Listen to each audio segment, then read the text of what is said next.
There might be ghosts in here. Or loose USB connections. Both scary. Welcome to the pod. We are about to record, and you are watching on YouTube, probably 3 weeks late. We'll get better. We're getting there. Episode 23. 23. Woo! Woo! All right, we got this. There are no ghosts in here, only the friendly ones. Good morning. Good morning. It's Wednesday. It is, and I'm Liz. I'm Naomi. And we're the Run Galloway girls. And we have a new mic set up today, so this is know. exciting. How are yours pretty colors and mine is just red? I don't know, but oh well, it'll be great. So finally, 4 months in, we've justified the cost of buying 2 mics. Yes, but like, why is mine just solid red? It makes me wonder that maybe it's only recording from yours. Oh, oh gosh. Hello. Oh no, that was definitely my mic. Yeah. We'll see. It sounded good when we did the playback, so yeah, I think we're gonna be all right here. Yeah. So enough about mic chat. We're here to talk about running, maybe. Yeah. So we are less than 2 weeks away from Mountains to Beach, which is kind of insane. I realized I will have worked 17 straight days before we leave. No weekends. Because of lifeguard teaching, but it is what it is.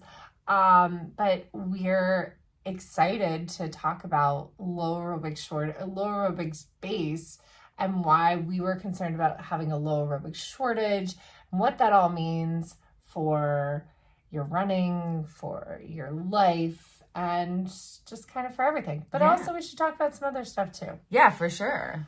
So we have more head training hiccups because you know what? That's what training is. It's a series of hiccups strung together to get you to race day. Yeah, it's not perfect. It's never going to be perfect. And if it is perfect, maybe you're doing something wrong. Right. If it's perfect, then you should have been trying something a little different, or I don't know. Maybe your goal should have been higher. I don't know. Perfect should be you should be at most 80% successful in all of your workouts, and 80% is really, really in life. Obvious either. Yeah. It should be too hard and you should back off on 20%, or you should leave 20% in your reserve for you so that 80% is all you have to give. I like that. That's my philosophy in life. Because you never know what reserves you're going to need. Yeah. You got to reserve. Yeah. So we were, we were supposed to do mile repeats. We were supposed to do mile repeats for our last big run on my birthday. And my legs were just not turning. It was so hot.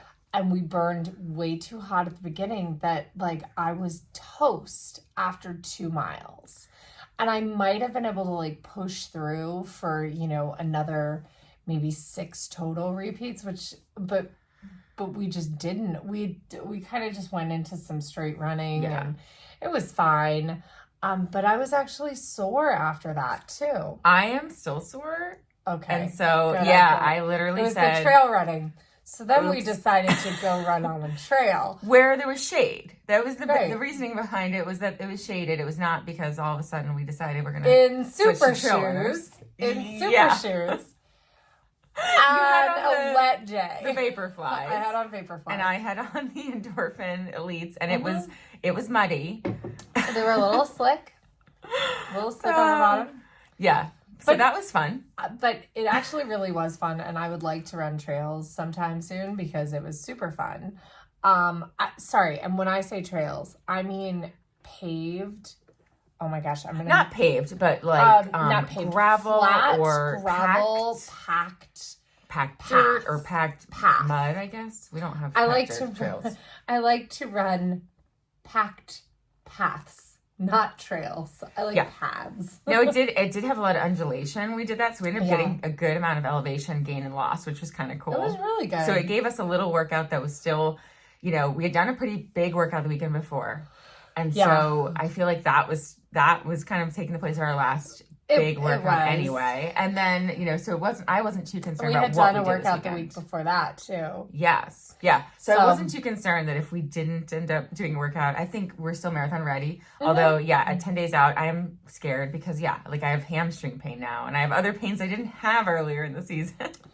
That's okay. It's going to be fine because it's going to be great. We are going to make it through and it's going to be great because we're just going there to run a marathon for fun. I know. And like, that's the other thing, keeping like fun in your forefront, right? Like the goal of doing all of this is do it for fun. And it's somewhere between the goals of my last 2 marathons, which were my 2 ago was qualify for Boston, get a better BQ at CIM, right?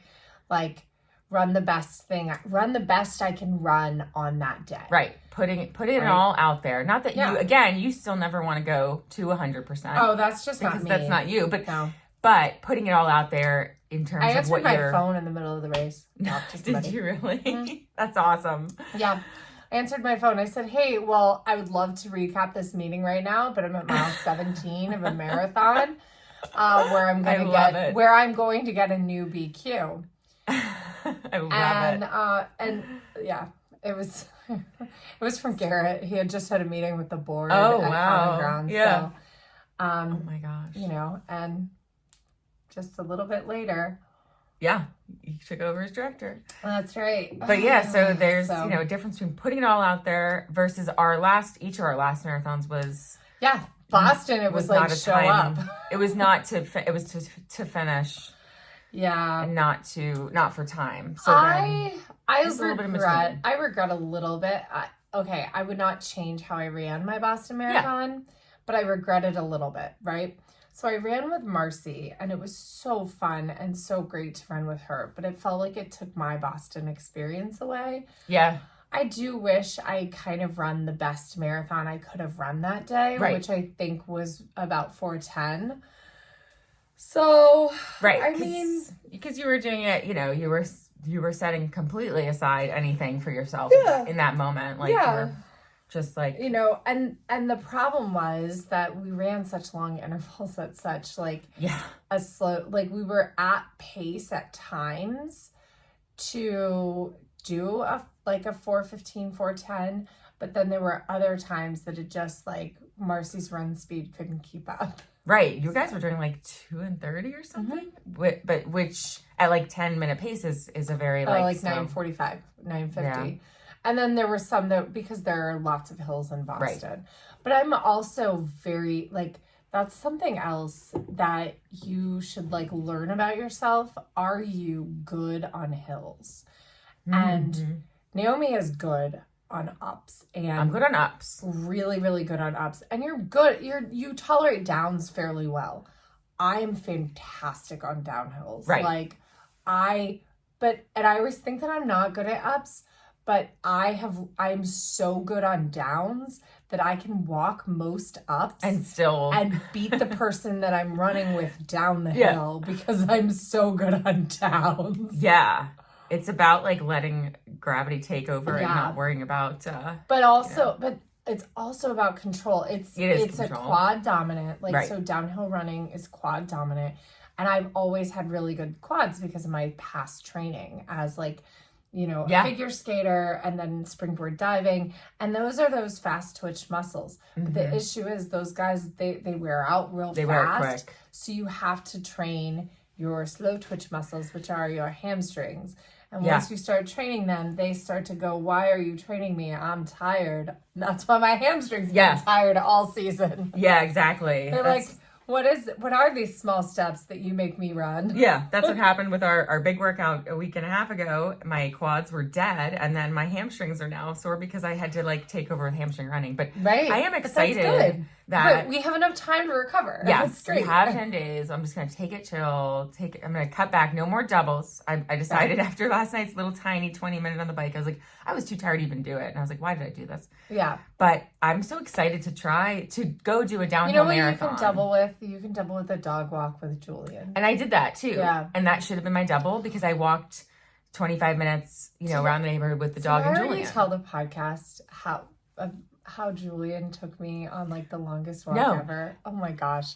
So I babysat Julian, and Naomi didn't even need me to babysit him. I just wanted to pick him up. I was like, Scott and Lila were out of town, and I was like, I'm off. Can I just pick up Julian? Yeah. And she was like, sure. Of course. And then I work a little later. So she got to work a little later, and because it was still tax season. So Julian and I go to the park, and he like sees the city bus pass, and he's like, we have to go on the city bus. So he grabs my hand and he leads me down, and I mean, he leads me down across the street. He knows where he's going. Through a tunnel, all the way up to the main road.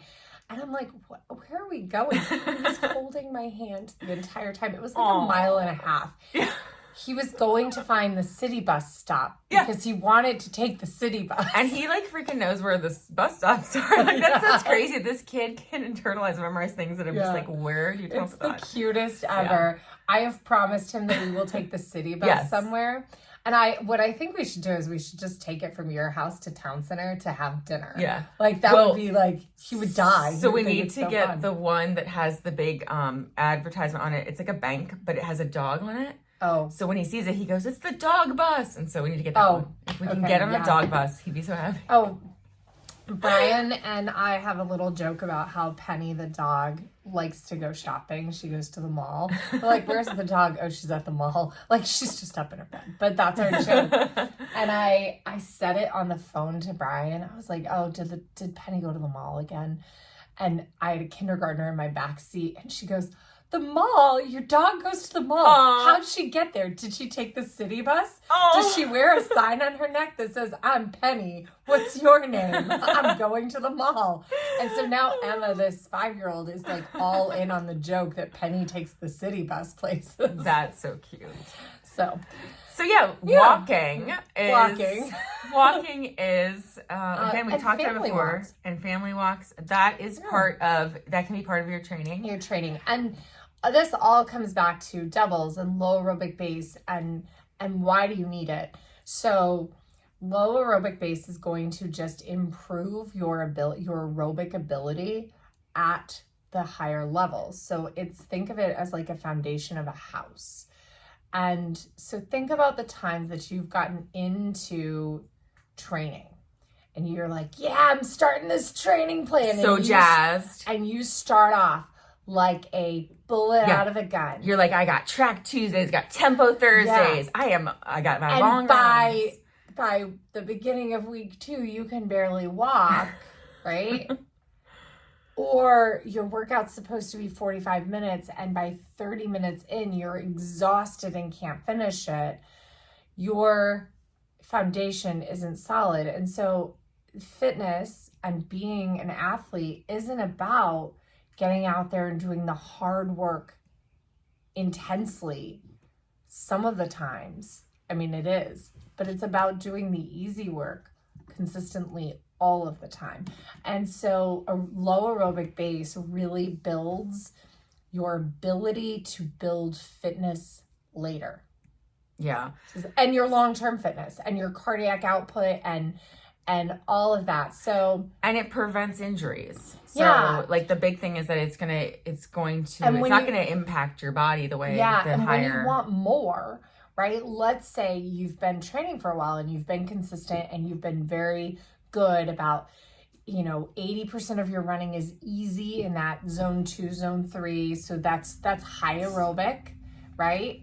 That high aerobic. And then you have some nice threshold, high zone 4, low zone 5 work. So you've got some polarization there, mostly easy, some kind of hard. And you're like, I want to add more. And you get to that add more phase. You can't add more in that 80-20 ratio. You don't even want to add it into that 80. What you do is you actually want to then find this lower zone. And that's where you want to add everything. Everything needs to come in to that super easy, light exercise. So we're talking about super slow running. So if you are a 10-minute miler, this means 15-minute miles. And I mean 10-minute easy miles. Like you think your easy miles are 10-minute miles, and your 5Ks are are no faster than 24 minutes, then we're talking 14, 15-minute miles. We're talking about walks. We're talking about 15-30s. Because I don't think we've got podcast listeners out there who are crushing sub 20s 5Ks. If we do, reach out to us. Yeah, please. And great job. But awesome. Because, I mean, we would love to get there. Yeah.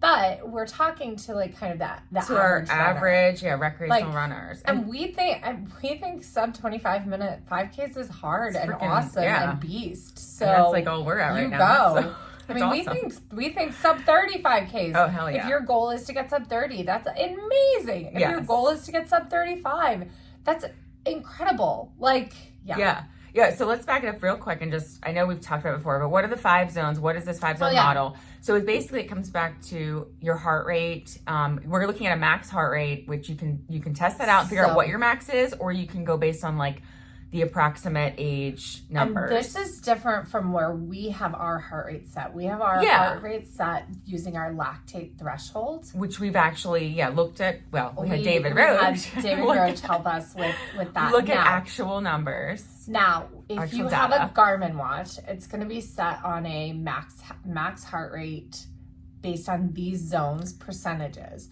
You can fiddle around with it a little bit. 220 minus your age being your max. And there are, it will also discover a max heart rate. Yes, that's true. And reset it. The newer Garmin's will do this. The other thing you can do is there are a couple of tests. If you get a heart rate strap, there are a couple of different tests that you can do to kind of develop this. But a simple formula is 220 minus your age.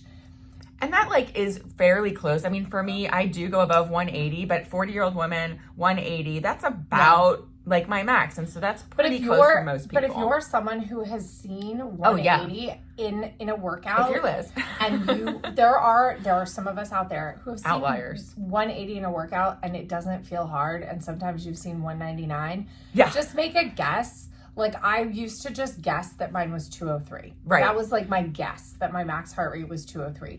Now, I saw at workouts, sometimes I would see it a little higher than that. And I'm like, but this gives me good zones. It's within a range. Right. And so your zone 1 is really easy intensity, light exercise. 50% of your max. So if you're talking for me, 180-ish, 185 maybe, my zone 1 would be 90, which is really walking. I mean, there's not too many runs where I stay within 90 to 100. But you know what? There are, I bet yesterday, 15-30s would probably keep you in zone 1. If you're doing the 15s, pretty easy. 10-30s might. Right, 10 seconds of running. Keeping that heart rate super, super low. Your zone 2 is your 60 to 70. I would even say up to about 75%. And that's your zone 2, zone 3. That's your aerobic base. So that's where we're building. That's where we're going to build fitness. That's actually where we're going to get faster for longer, is by building this zone up to 75%. This is also what used to be called the fat burning zone, because this is where your body is actually, rather than using your stored glycogen, your carbohydrates, it's going to start using fats, because it's a low enough intensity to where it's going to grab fat and kind of metabolize it. Now, the issue is, if you're a woman, it will not do this without carbohydrates in your system. So what you will get is muscle wasting. Which is that's not bad news. Good. You don't want to be burning your muscle. Women need carbs in order to learn to burn fat.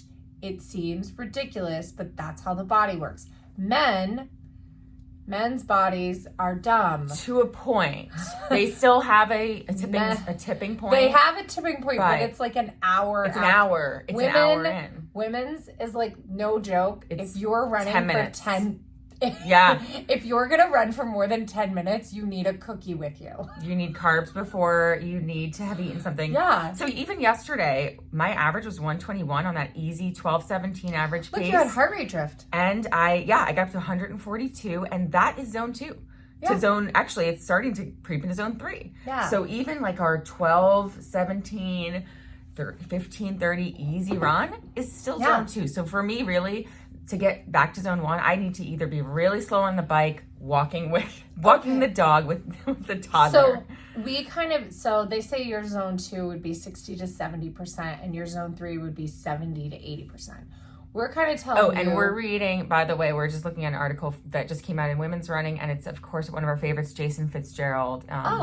And actually, it's in Outside as well, because I think Outside and Women's Running are owned by the same So we company. have redefined zone 2 to go right to the middle of your zone 3. So from the middle of your zone 3, which is 75% to 85%, you're going to not run there ever. Like, that is your gray zone. That's the danger zone. That's your gray zone. That is where you will run, and it will feel hardish and easy-ish at the same time, and you will get injured and have no improvements. Okay?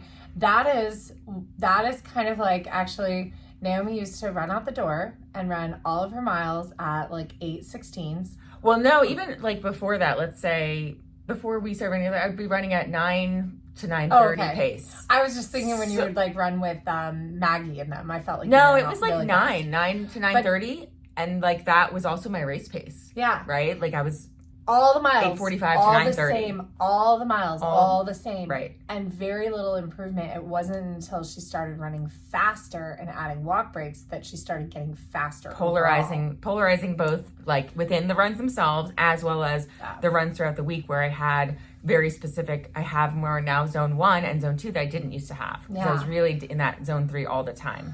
It was my marathon pace, and it was my half marathon pace. That 3 to 4. Yeah.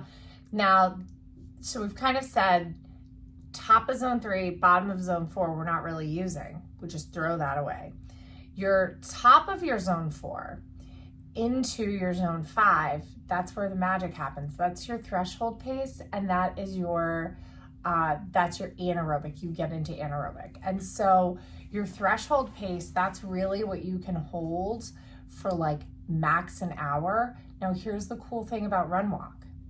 When you're doing run walk, because of I'm going to use David's word, the aberrations, because you're constantly getting little recoveries in there, your heart rate dips down a little bit, you can actually hold your threshold pace longer and use that speed. You can use it longer, that lactate threshold pace longer. Now, lactate gets a lot of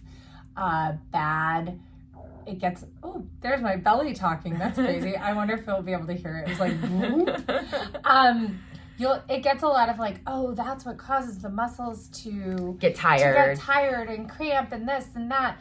Lactate is actually fuel for your muscles. This type of sugar, it's fuel. Your muscles can use it. So it's like there's a threshold right here. And if your lactate is here, your body can do it. The moment you come above it, it becomes really hard, and that's why you try to stay at the And Liz is doing a visual cue on an audio pod. That's so right. Every time you have to check out the YouTube. So, but what it's lactate shuttling to the muscles. That's the burn feeling. So it's not it's just a symptom that the muscles are actually dragging, like going into the reserves really more than anything else. It doesn't mean that you've exceeded. So we've talked a little about the top end and about staying out of the gray zone. But what's so important about zone 1 and zone 2 is that building it's almost like, have you ever heard the term junk miles? Mm-hmm. It's kind of how to turn junk miles into valuable, into broccoli miles, into like good miles, and nutritious miles. Exactly. So this is, and there's also a psychological benefit to thinking about zone 1 as this like super easy thing, and that as this valuable thing, because so much of the times I'll be like, I just can't because I don't have the energy to bring any intensity. So, there's the pod burp. Sorry. I don't have any energy to bring intensity to my run right now. So, I'm not going to do it. And that's where zone 1 says, we'll go for a walk instead. Oh, okay. Get a family member and go for a slow walk. Go get a family member and go for a slow jog. Like, use 15:30s. That's where this kind of permission to be really, really easy makes it amazing. It's not it turns that family bike ride that you did to go get ice cream that took 4 hours to ride 6 miles. It turns that into something. I mean, obviously that actually sounds super fun and awesome, because who wouldn't want to go on a family bike ride? That if it took that long is probably because tiny kids were going, and that would be amazing. You have to stop and take scratch breaks. You know, but like you said, like the zone, that top of zone 4, that's where the magic happens. So, you know, you obviously can't do all of your running at zone 1, but the zone 1 is what, you know, you're not going to have the adaptations if everything you do is zone 1. If all you do is walk, it's not going to make you necessarily a faster runner, but it's going to give you the recovery you need and build the base, build the foundation of that house. Well, and it's also going to allow you to increase volume. Yes. And so when you're a beginner runner, you know, we talked about that mid zone 3, don't ever run in there. As a beginner, you can run there because you're probably not doing high volume. You can get better. You can get faster. 3 30-minute runs a week right in that zone 3, you're going to see improvements. Until you stop seeing improvements. And that's when you've got to start bringing in this polarized training. Right. And we all did it. Yes. We've all been started there, where we kind of ran in our zone 3. It was hard but easy and felt accomplished. We maybe dealt with some running injuries here and there. We maybe even raced close to those training paces. Right. And then we said, we want to improve. And once you get to that, I want to improve, you've got to start stepping up out of 3 and down out of 3. Yeah. Or we didn't say I want to improve, but we got injured because, you know, those injuries happen when you're running at that danger zone, that zone 3 middle zone.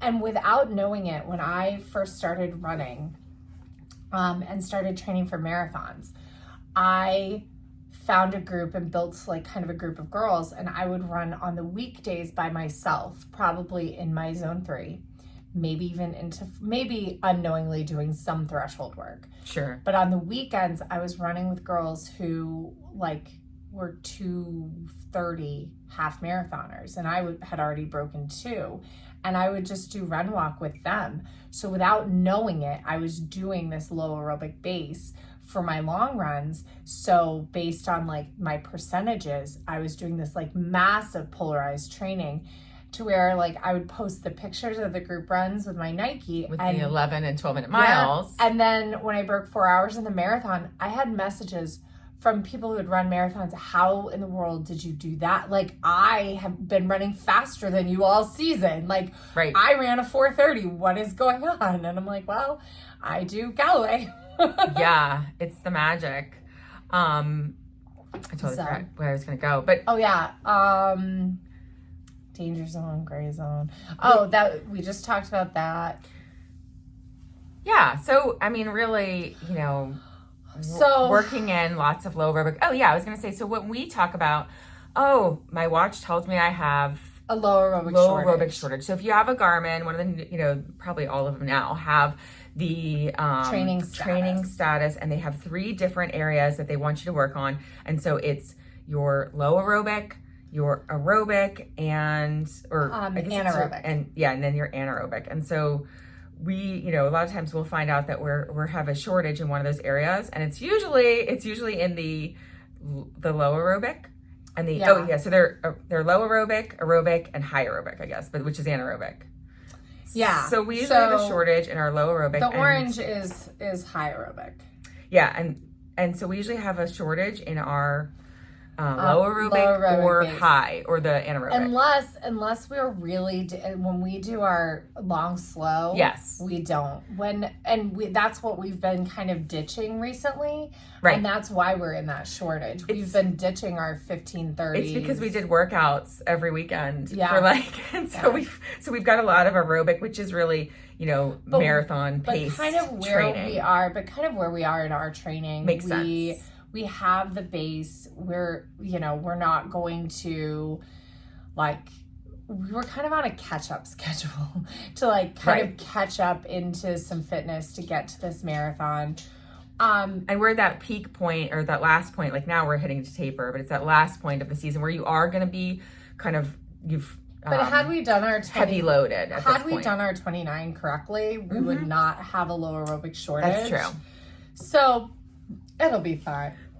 Yeah, It will be fine. And so it really is just a matter of working in more easy runs or rides to balance your higher aerobic activities, which because we've been doing a lot of higher aerobic activities. But I think when it comes to low aerobic base too, I think it's important to, especially when you come to that pivot point of you're a runner who either you've just started and had a successful 8 to 16 week training cycle and you're like, okay, what's the next step? The next step isn't always adding harder workouts. Sometimes it's just adding more, but that more has to be in this low aerobic zone. We're going to devote an entire podcast probably to why run streaks are dangerous, and we've both done them, but why run streaks are a horrible idea, especially for beginner runners.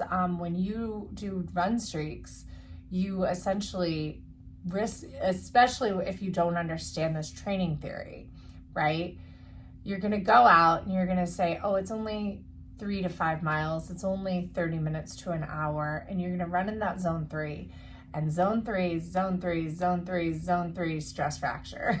Yeah. That's what happens. And or burnout. Tendinitis or something. Usually it's going to be physical, but it's also going to be that mental burnout too. Yeah. And so if you can just, take that off the plate, have rest days built in, and have those, family hikes, family bike rides, all those zone 1 things built in, you're going to increase your long-term love of the sport and ability to do the sport. Well, and then also by having that low aerobic base, zone 1 training built in, especially when you bring in members of your family, it's also then your training isn't taking away from your family time. It's actually family time is a part of it. And I think that that's really important too. As we're rec runners, like it can be really easy to be like, sorry, I've got training, and just like ditch your family. Like I already worry about that. Like when Brian and I have a baby, like how are we going to balance all of that with, like, he lives to mountain bike, and usually what happens is I go out for a run, and about halfway through my long run, he'll go hit the mountain bike trails. Well, now we're going to have to switch off. Yeah, you have to tag team. Or hire a babysitter 1 day a week. So. Yeah, you have to learn to tag team it, and, like, if you can incorporate your family, then you don't have to. That's also the really nice thing we've talked about with the Galley plans, because we have these 3-week cycles. We're not running these hard workouts or long runs every single weekend. Yeah. So even though it might look like on paper, you're like, oh my God, I'm going to 29 miles. But you realize that the next weekend is a 6 mile nothing. And it's really like a recovery weekend, unless you're in one of the advanced plans that has, like we did, downhill running. Even in the advanced plans, it doesn't take as long. It doesn't take as long. And so you still can have most of your weekend back. So that's huge. And while more is better when it comes to running, more can also be detrimental. I think 3 to 4, for most busy active people, 3 to 4 days of running is all you really need. I think that there are some people though if their work stress is really high, like it's not ideal, but you can do loaded. I used to do loaded weekends, and I sometimes didn't even run during the week. I would just run back-to-back long runs on Saturday and Sunday. And then during the week, my life was so active, and I was on the pool deck walking back and forth for, 2 hours at a time every day. So zone 1. Right. So I wasn't necessarily running. And so there's lots of ways to build a training plan around your life that's specific. And just because we're talking about this particular way doesn't mean that other ways won't work for you if that's what you need. But just in general, that zone 3, like head out the door, just run kind of comfortably hard all the time. It's a recipe for disaster or just for non-improvement. Yeah, you're just not gonna see any improvement over time. At best, you will just not see any improvement. At worst, you're going to see injuries. Yeah, tendonitis. Because I think if you're just going 3 times a week. Right, like 45 minutes. Yeah, 3 times a week, you can zone 3 it all you want. Like, yeah, like 30 to 45 minutes. But if you start getting into those over an hour, it's just going to deplete you. I mean, because also what goes along with that is not fueling properly, not having water properly, like all of those things, like, which is so important. So important. Yeah.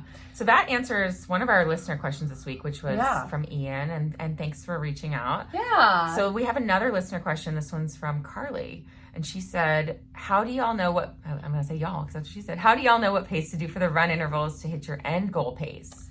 And I know you sort of privately answered her, but this is a great question that we so I looked up like what paces were we running, but I know what pace to run. I like to look at my lap screen. That's how I kind of know. I use my Garmin tool. So when you start a run and you just push down once, it should get you to your lap screen, and that's going to show you your overall pace.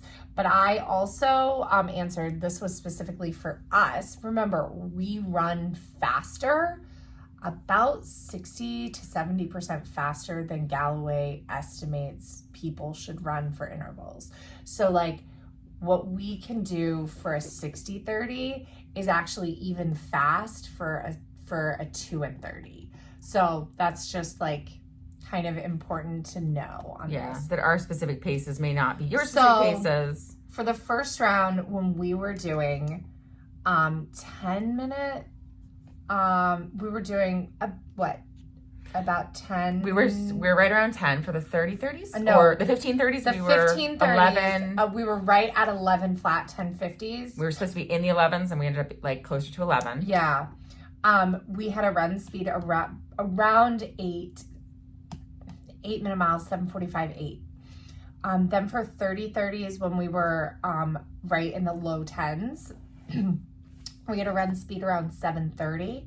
So to do 10-minute miles with 30-30s, you've got to be running 7:30 run pace. And then at the 45-30s, when we were doing close to the 8s, like low 9s, we had a run speed of 7:02. So if you are,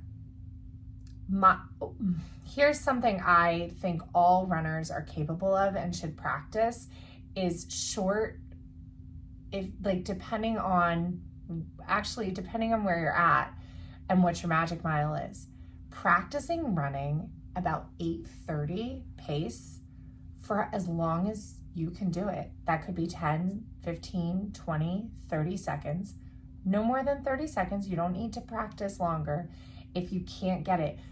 Making a goal of getting your run speed up to 8:30 for 30 seconds is a great goal. Once you can consistently, say 5 times in a row, do 8:30 for 30 seconds, maybe try to get maybe work up over weeks to 8:20. And when I say run speed, I mean using your comfortable long distance running form, not sprinting. Yeah. Okay, so that is a way where you can really focus on improving without detriment.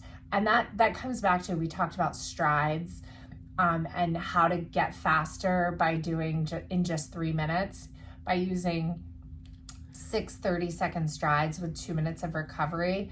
Those 30-second strides need to be long distance running form, not sprinting. And that's where you can work on that foot speed. I lost it. And the other thing is that like a lot of people on average are walking like a 20-minute pace. I actually just found a great chart. We'll post the link to it. Oh, yeah. fellrunner.com.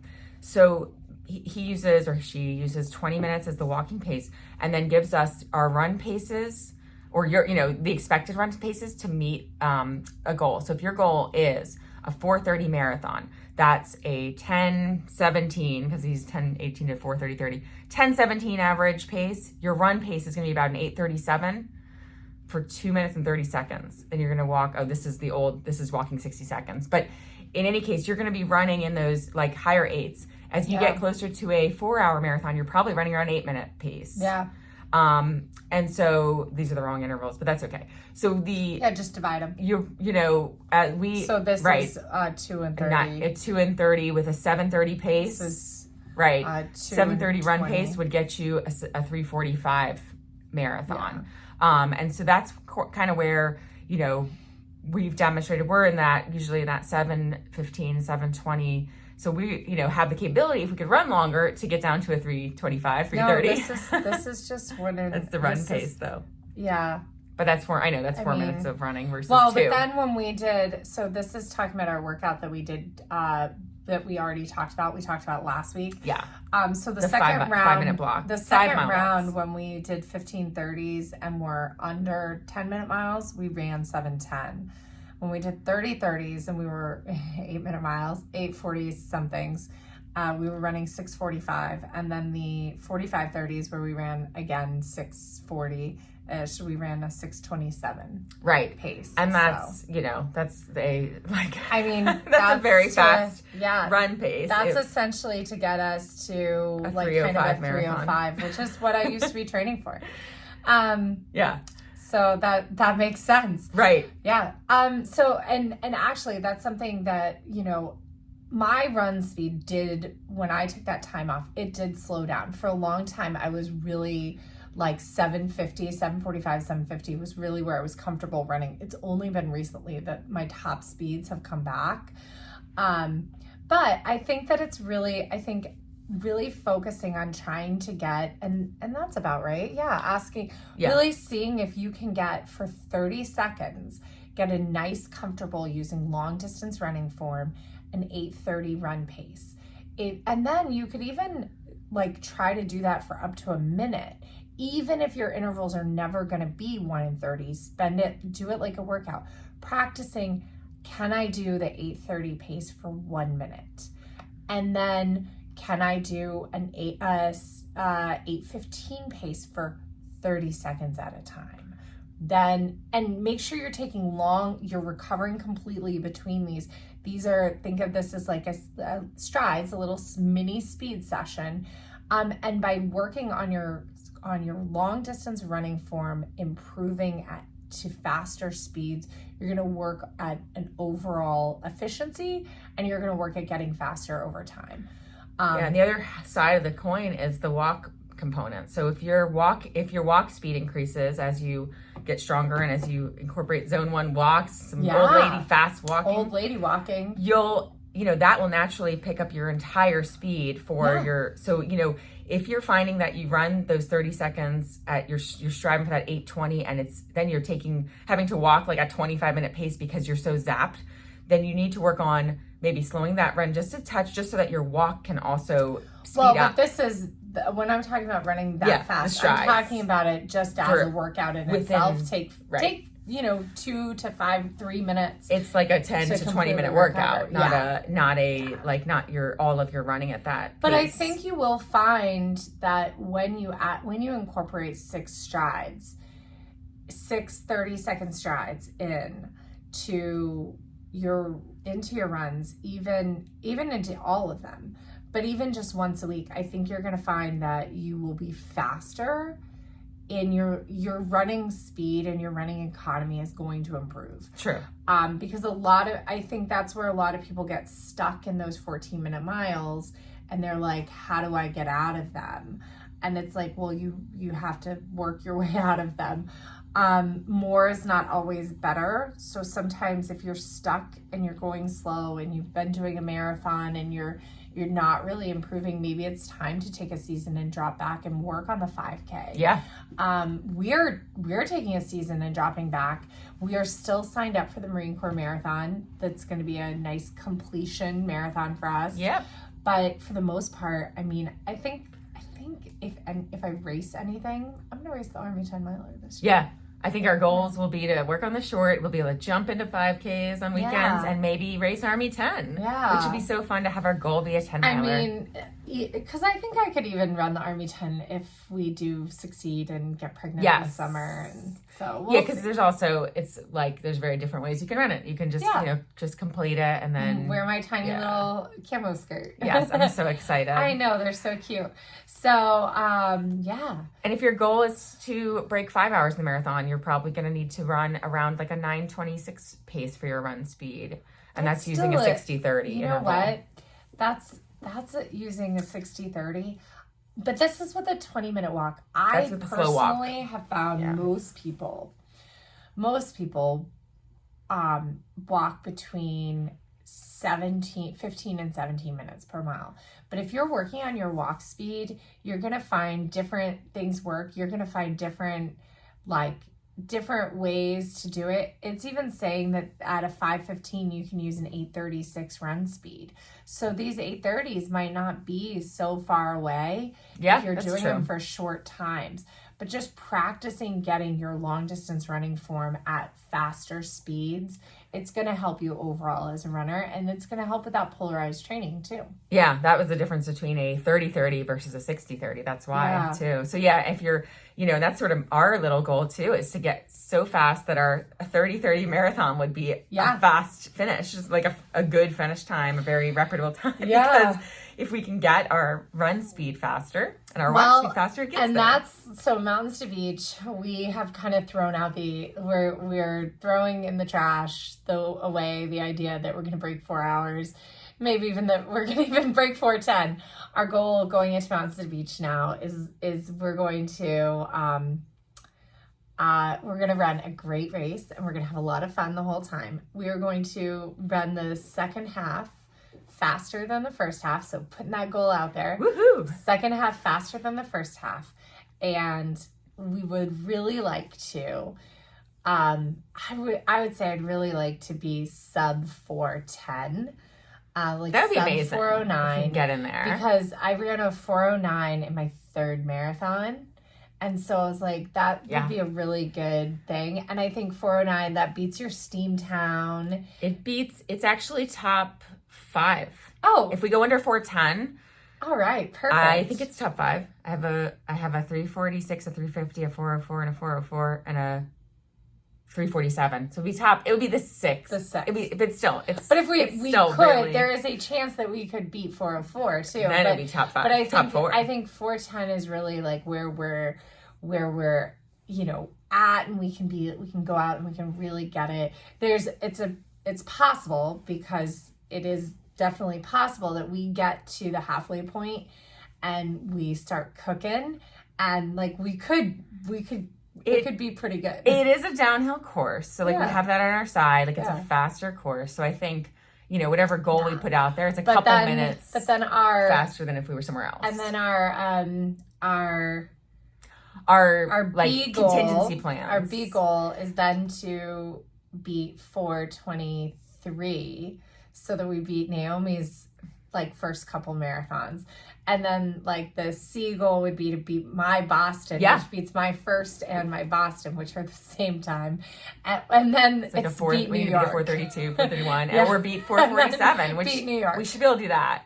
No, I love I think it's really important to have ABC goals or ABCD goals. I loved, I don't know if you listened to Swap yesterday. Yeah, Grayson, I did. Even Grayson, a pro, she's like, I have ABC goals, and her C goal was just to finish wanting to do it again. Yeah. I said, oh, that's Jeff's. It's a great goal. Upright, smiling, wanting to do it again. Yeah. And that's even for the pros. You just have to be able to be happy with that. Be like, you know what? We have really cute outfits, so I'm excited about that. Oh, yes, me too. But just to get there and finish, and to, getting to the start is a big part of it too. So. Absolutely. All right, well, we are going to cut this podcast episode less than an hour today.